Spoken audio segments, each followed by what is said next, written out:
Unas curvas con propiedades importantes no son fáciles de representar y analizar a partir de una ecuación cartesiana. Por ello, entonces buscaremos una nueva forma de la ecuación. Por ejemplo, tenemos una curva que se llama la lemniscata de Bernoulli. Y acuérdense que cuando hemos visto lugar geométrico, ¿cuál era la teoría? ¿Se acuerdan? El lugar geométrico es un conjunto de puntos que pertenecen al plano, ¿no? Acá está el conjunto de puntos que pertenecen al plano y que cumplen una condición geométrica. Esta es la condición geométrica para que se genere la lemniscata de Bernoulli. Si ustedes toman un punto cualquiera y calculan la distancia a dos puntos fijos cualesquiera en el plano, que son simétricos respecto al origen, por ejemplo, un punto es el A,0 y el otro es el menos A,0, esa distancia, a multiplicarlas, es igual a cuadrado. ¿Está bien? Entonces, si ustedes lo hacen analíticamente, la ecuación que van a obtener es esta. T significa la curva, es igual al cuadrado de la suma del cuadrado de x con y, que es igual a 2 al cuadrado que multiplica x cuadrado menos y cuadrado. Y lo puede deducir, porque es como si fuera una pregunta. Examen. Ojo. Entonces, te pueden preguntar eso en el examen, fíjate. Calcule la ecuación que se obtiene, ¿no? Al calcular la distancia de un punto cualquier plano hacia dos puntos fijos sobre el eje polar, por ejemplo, que tiene coordenadas A0 y menos A0. ¿Cuál es la ecuación resultante de la ecuación? Tienes que llegar a eso. Ahora te das cuenta que graficarla, si yo te digo, dada esta ecuación, grafícala, es un poco complicado. Por eso que a veces hay ecuaciones que nos apoyamos con otro sistema de coordenadas para graficarla más fácilmente. Hoy día vamos a ver coordenadas polares. Ustedes cuando ya estén en la universidad, hay otro tipo de coordenadas que también se utilizan, ¿no? Por ejemplo, hay coordenadas cilíndricas, hay coordenadas esféricas, ¿no?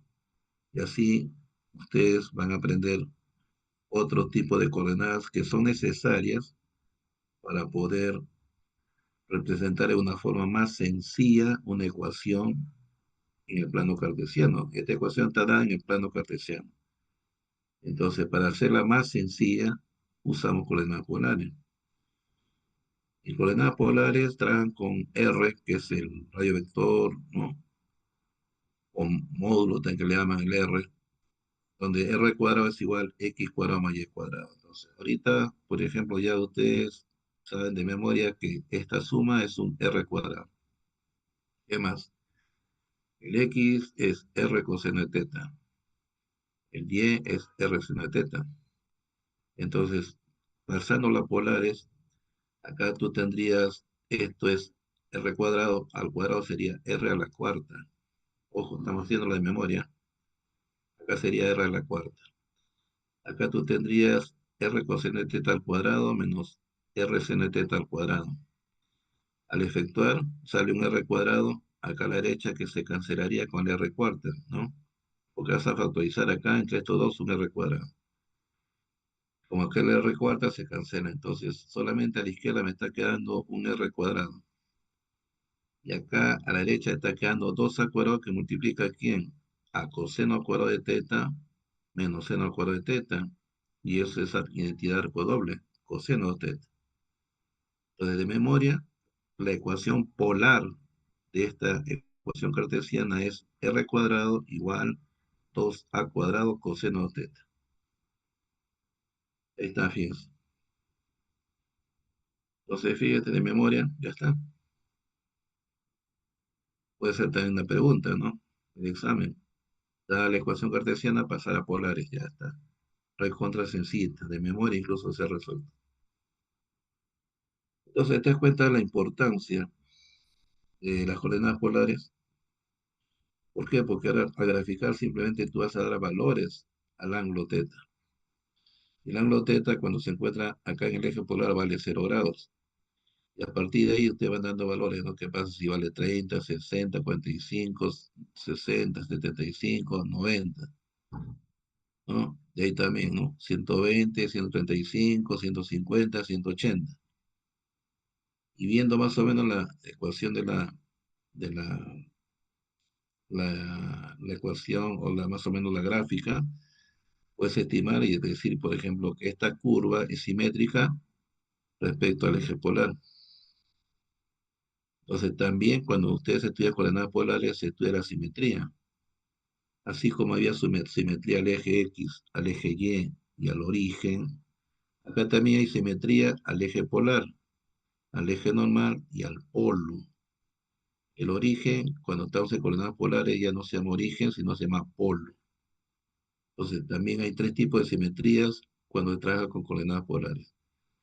Pero si ustedes demuestran que hay simetría al eje polar, entonces basta que yo grafique esta partecita de arriba y lo otro lo hago la réplica hacia abajo, ¿no? Así. ¿Por qué? Porque el eje polar es como si fuera un espejo. Lo que veo hacia arriba, lo debo de mirar hacia abajo. Bien, veamos. Definición.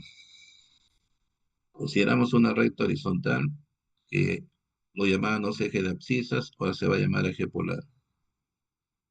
El punto O lo llamamos origen, ahora se denomina polo. El eje vertical lo llamamos el eje de las ordenadas, ahora se va a llamar eje normal. El punto P en coordenadas cartesianas era X, y diciendo que es un par ordenado. Ordenado porque primero va la abscisa y luego la ordenada. En cambio, en coordenadas polares también aparece un par ordenado. ¿Por qué par ordenado? Porque primero se escribe el R, ¿no? El radio del origen hasta el punto P, y luego a continuación va el ángulo o el argumento. Y se acostumbra que este argumento se encuentre en radianes, ¿ya? Para calcular la distancia OP, ese es el módulo de R. Y este es parecido a lo que ustedes ven en física, ¿no? Dado un vector, calcular el módulo del vector. Ya está. Entonces, el R se denomina radio vector. Ojo, entonces, parecido a lo que ven en física. O también se denomina distancia dirigida. Esta se denomina ángulo polar o ángulo vectorial o el argumento de P. Argumento de P.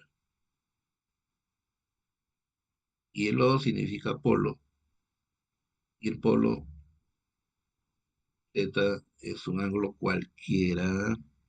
Ojo, pero el R vale cero. Yo te digo, dame las coordenadas del polo. Bueno, puede ser 0, 0. Puede ser 0 pi medio. Puede ser 0 pi tercios. Puede ser 0 3 pi cuartos. Puede ser 0 5 pi cuartos. 0 7 pi cuartos. Cada una de esos pares ordenados que te he mencionado, me, me representan el polo. Por eso que aparece polo igual cero, porque el radio vector es nulo, cero, pero acá pone un ángulo teta como variable. Y acá te indica para todo teta que pertenece a los reales. O sea, hay un infinito valores del ángulo teta y todos esos infinitos valores unidos con R, que es cero, representan el polo. Ahora, hay una convención del signo. Primera convención. Cuando el R es positivo, cuando el punto P está en el lado final del ángulo teta, el lado final o el lado terminal. Cuando el R es negativo, cuando el punto está en la prolongación del lado final del ángulo teta. Lógicamente, cuando R vale cero, cuando el punto P está en el polo. Entonces son esas tres consideraciones que hay que tomar en cuenta. Bueno, ahí a propósito se ha dibujado el eje horizontal, el eje polar y varias circunferencias concéntricas. ¿Para qué? Para que me represente, por ejemplo, circunferencia con radio 1, con radio 2, con radio 3, con radio 4. ¿De acuerdo? Listo, entonces si trazamos ahí esa recta, por ejemplo, ahí tenemos 30 grados y por debajo del polo, con líneas punteadas, ¿no? Esa es la prolongación, ¿no? Del lado terminal, ¿no? O del lado final de su prolongación. Y es entonces que si yo ubico el punto acá, este punto sería 4, pi sextos. Este puntito donde estoy acá marcando con el puntero, también sería 4 pi sextos. Pero si yo ubico ese punto en la prolongación, ya el R ya no es 4 positivo, sería -4, y respetando el argumento inicial, pi sexto, ¿ya? Entonces note que en coordenadas polares también a veces un punto se puede expresar de múltiples formas. O sea, este punto que tú ves acá, el punto A, en coordenadas polares se puede representar de n formas. A diferencia que cuando tú estás en el plano cartesiano, simplemente el par ordenado se puede representar de una sola manera. Por ejemplo, no sé, acá yo diría, por decir, ¿no? Hacia la izquierda diría, por ejemplo, -3, y hacia abajo la ordenada sería -2. Entonces este punto solamente vale en Von tal vector. Fries estudió En el todos los plano pequeños cartesiano. gestos de las abejas. En el La plano abeja polar, bebió de ahí antes de volver este a su hogar. punto se representa de múltiples formas. La abeja marcada volvió después a alimentarse de la deliciosa. Entonces ahora fíjate, Von si yo Fries parto del eje estudió polar todos los pequeños hasta donde gestos de está el las lado abejas y se final, quedó fascinado por un ojo que ahora misterio que ya no podía la línea explicar. punteada es el lado final. Colocó un ¿Por plato qué? de agua Porque con así azúcar ya para una de directamente las está abejas llegando de su colmena al lado experimental. final. Entonces, La ese abeja punto bebió A, de ahí antes de volver a su ahora, hogar. ¿cómo se representa? Como este es el lado final, La abeja marcada volvió se puede después a representar como alimentarse de la positivo. deliciosa agua con azúcar. ¿Cuánto vale? Von Fries notó que en pocas horas una multitud de otras 7 pi 6. abejas se unía a la primera. Entonces, ahí no te das cuenta Eran siempre sus compañeras de colmena. que si te pregunta a cualquier Pero había una persona, realidad increíble. Von dígame el Fries verdadero sabía que las punto. otras abejas no habían Este seguido a punto la de abeja 4 pi marcada hacia 6 el plato. es lo mismo que el ¿Cómo? punto 4 Porque había pi observado la 6. colmena atentamente en Porque todo luego decir, momento. ¿cómo es Había así que tenido es igual? cuidado de usar agua con azúcar No, y no 4 miel. no es igual a 4. Piseto no es igual a 7 pisetos. No, no, nada que ver, no son iguales. O cualquier persona así común y silvestre que ustedes puede preguntar a cualquiera que tenga estudios secundarios, le pregunta, ¿son iguales esos puntos? Le va a decir que no. Pero si el alumno se da cuenta que está expresado en coordenadas polares, va a pensar primero en dar la respuesta. Primero va a tener que de repente graficarlos cada uno de ellos y se va a dar cuenta que exactamente representa el mismo punto.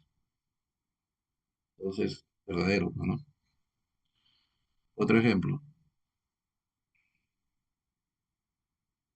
Yo contar acá distancias 1, 2, 3, 4.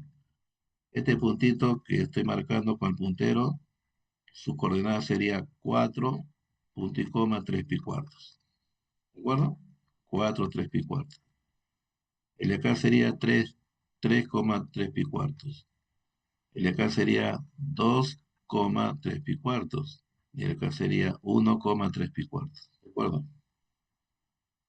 Ahora, si acá yo mido 3 y prolongo 3 unidades hacia abajo, entonces este punto es resultado de la prolongación. Como acá era 3, entonces acá abajo será -3.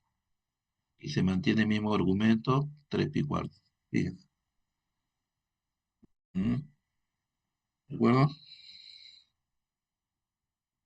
Ahora fíjate, si yo parto el eje polar y voy en sentido horario, esto sería mi lado terminal.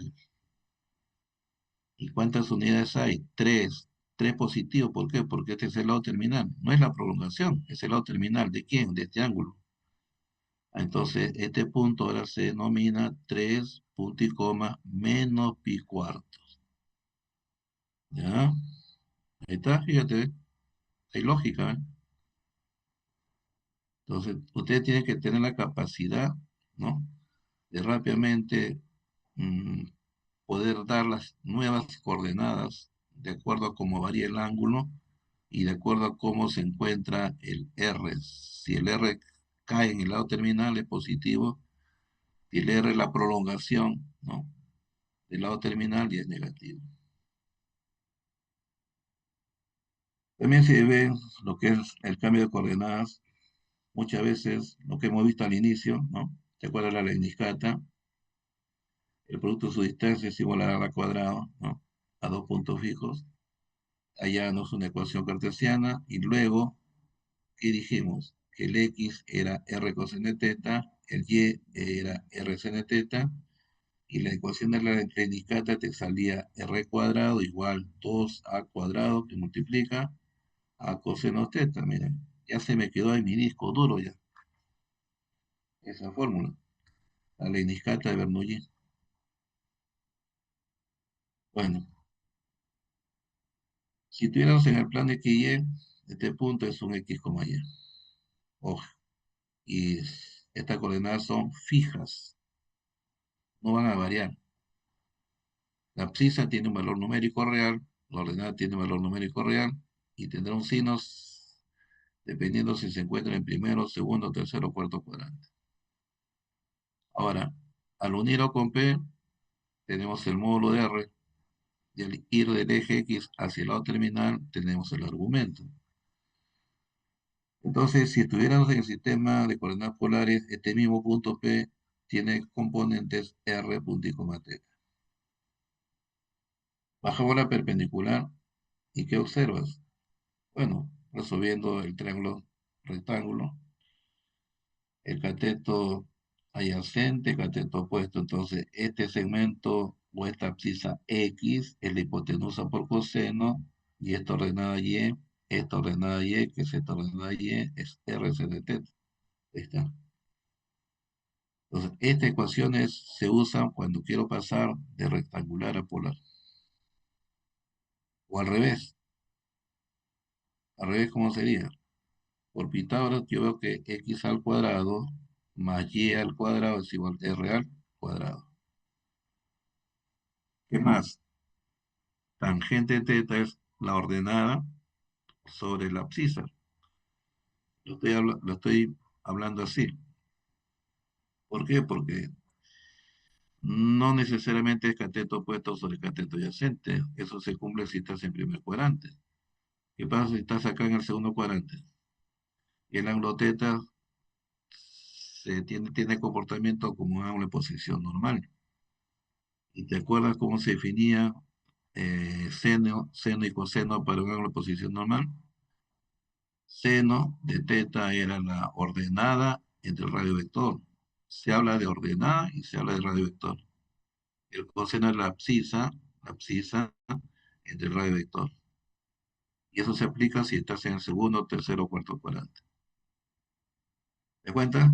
La importancia de saber las definiciones. Si te queda solamente el primer cuadrante, es obvio, pues cateto opuesto, cateto adyacente. Pero teta es variable, pues, ¿no? Teta puede tomar cualquier valor real. Y es entonces que yo debo pensar que el seno es la ordenada entre el radiovector y el coseno es la abscisa entre el radiovector. También se sabe que la tangente debe existir. Para que exista, entonces, x diferente de 0. Es por eso que el ángulo teta no debe estar acá ubicándose acá en el eje Y. Porque en el eje Y, cualquier punto del eje Y tiene coordenadas 0, y, 0, y. La abscisa vale 0. Y si acá pone 0 como abscisa, acá en este cociente, esto queda indeterminado. No hay solución real. ¿Estamos?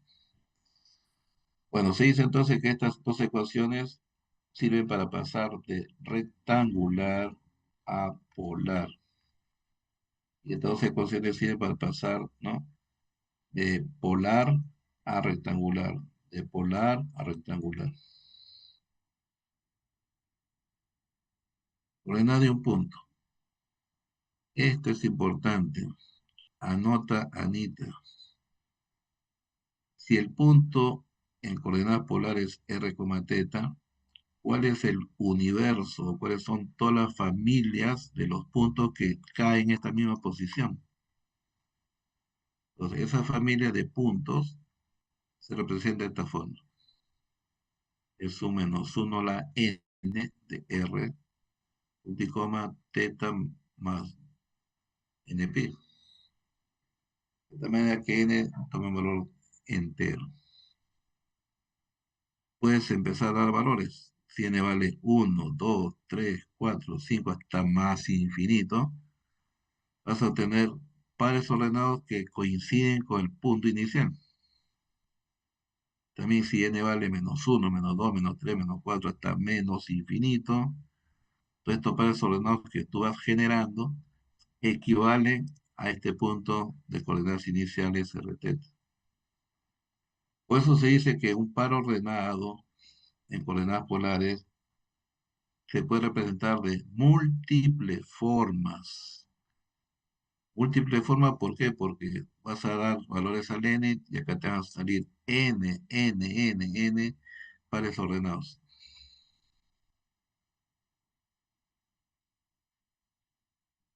Profesor, ¿y por qué es eso? A ver, ¿qué pasa si tenemos un punto en esta zona?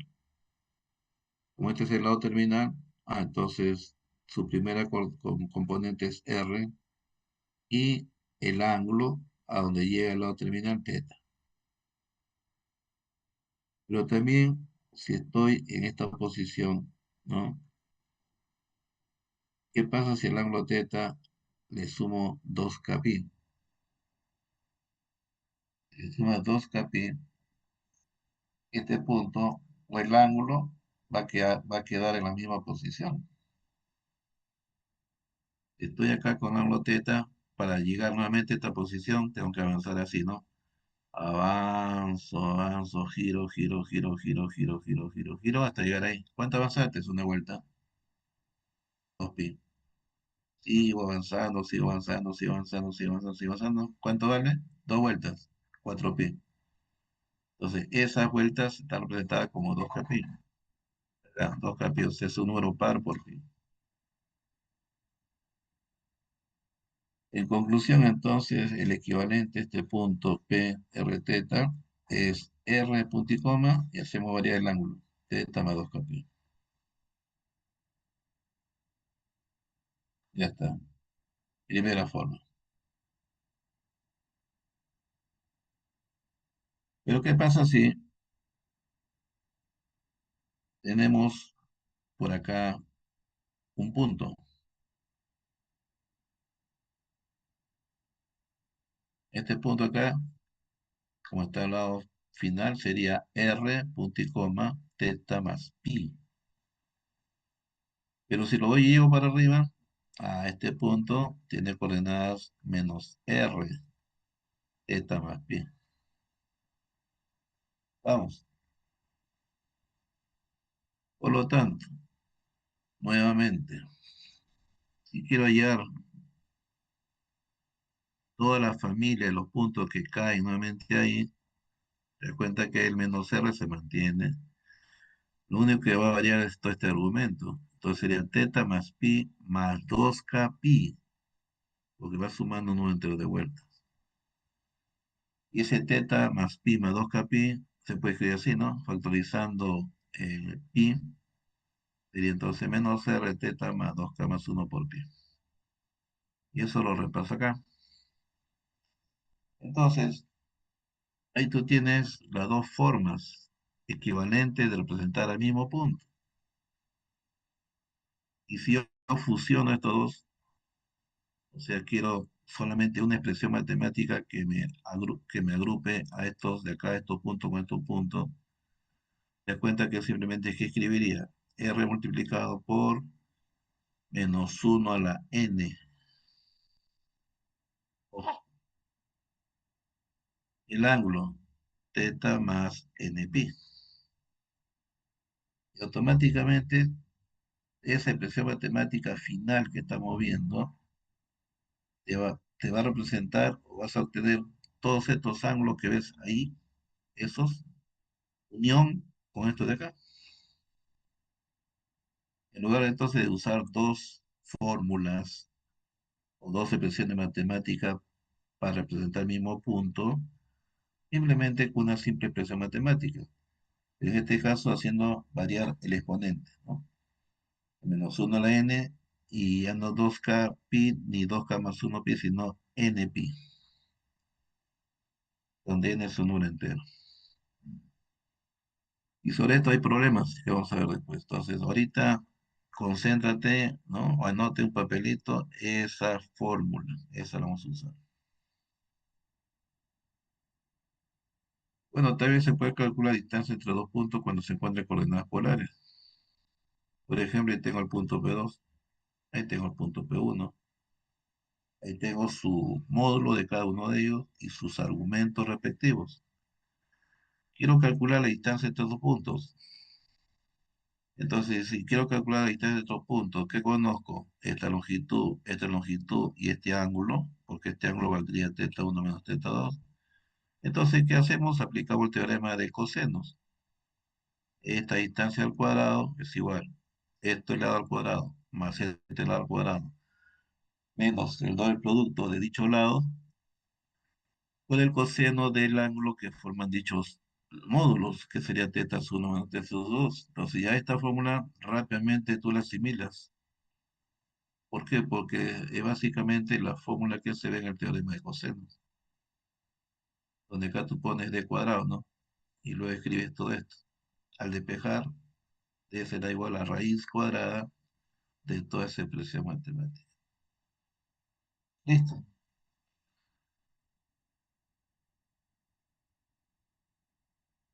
Ahí está. Fácil recordar esa forma. Digamos, ahora quiero calcular el área. A ver, ¿cómo sería? Tenemos dos puntos en coordenadas polares que están referidos al polo. Esos dos puntos forman un ángulo, ¿no? O los radiovectores forman un ángulo, teta 1 menos teta 2. Cerramos P1, P2 y formamos una región triangular. ¿Cuánto vale esa área? Si conozco dos lados y el ángulo comprendido, ya se moviste en clase pasada. El área será igual 1/2 de R1 por R2 por el seno del ángulo comprendido. Ya está. Listo. Esa es la fórmula. ¿De acuerdo? Ahora, ¿por qué se pone valor absoluto a todo ese producto? Porque como estamos en coordenadas polares, puede ser que el radio vector de uno de ellos sea negativo. Y también al momento de restar, puede ser que esta diferencia sea negativa. Y seno de un negativo sería menos seno de un ángulo positivo, entonces habría una respuesta negativa. Entonces, para evitar el problema del sino de R1 o el sino de R2 o el sino del seno de la diferencia de dos arcos, pues todo se coloca dentro de barras. ¿Ya? Todo se coloca dentro de barras. Bueno, entonces, digamos, por ahí visto, dice, a ver,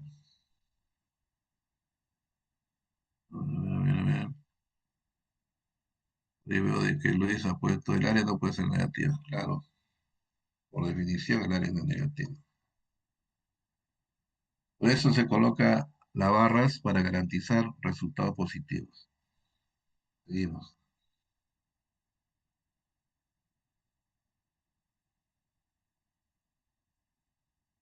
¿Cuál es la ecuación de una recta? Acuérdate que O es el origen, pero en polares se llama polo. ¿Te acuerdas que si tuviéramos en coordenadas cartesianas toda recta que pasa por el origen es de la forma y igual m por x o y igual m por x. Ya está. Donde m es la pendiente, nada más, ¿no? De la recta. Y acá también, entonces, fíjate, si la recta pasa por el polo, date cuenta entonces que quien va a estar fijo es el argumento. Lo único que va a variar es el módulo, el radio vector. El radio vector puede estar acá, acá, acá, acá, cualquier punto, tanto hacia arriba como hacia abajo. Entonces, el R siempre es positivo, ya lo conozco. Ahora, para cualquier valor de R, el ángulo se mantiene constante. Por eso se coloca θ igual θ sub 0. Entonces, así de simple es la ecuación de la recta que pasa por el polo. Solamente la variación es para el ángulo. Se escribe la ecuación en términos del argumento nada más.